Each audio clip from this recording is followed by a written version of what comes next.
அதுக்குள்ளே அதை வதக்கலாம்.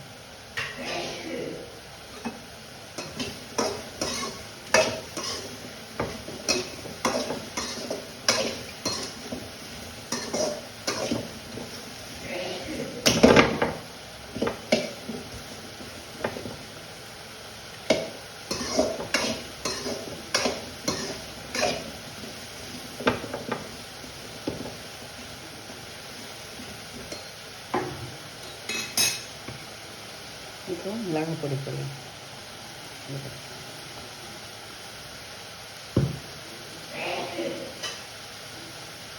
மிளகாய் பொடி போட்டு நல்லா கொஞ்சம் எல்லாம் ஒன்றா மேஷ் பண்ணுங்க.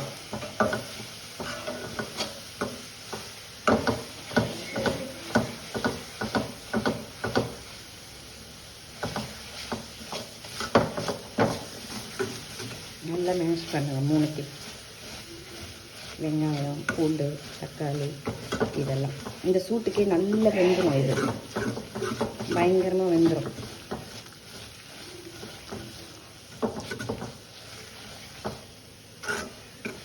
அவ்வளோதான். இப்போ வெந்த உடனே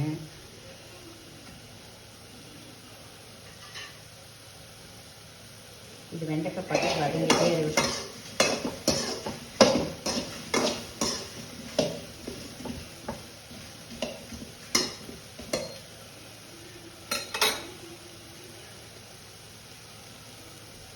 இப்போ பருப்பு இந்த பாருங்க, வேக வச்சிருக்க இல்லையா பருப்பு, இதை ஊற்றிடணும்.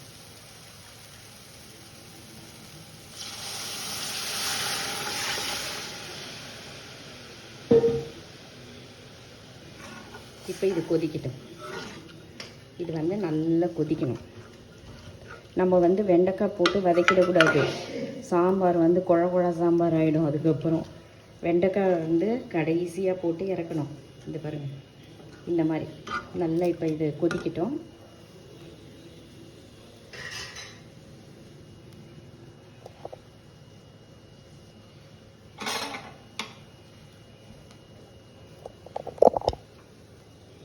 இது கொதிச்சுட்டே இருக்கட்டும். இப்போ வெண்டைக்காய் பாருங்கள் வதக்கிடலாம்.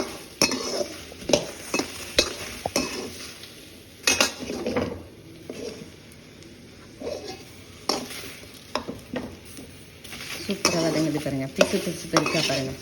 எப்போவுமே ஃபஸ்ட்டே அலசிடணும். வெண்டைக்காவை அலசிட்டு அதுக்கப்புறம் நம்ம கட் பண்ணி போட்டு அந்த வடிகட்டியில் போட்டு நம்ம தண்ணி ட்ரை பண்ணணும். அதை ட்ரை பண்ணிவிட்டு அதுக்கப்புறம் நம்ம எந்த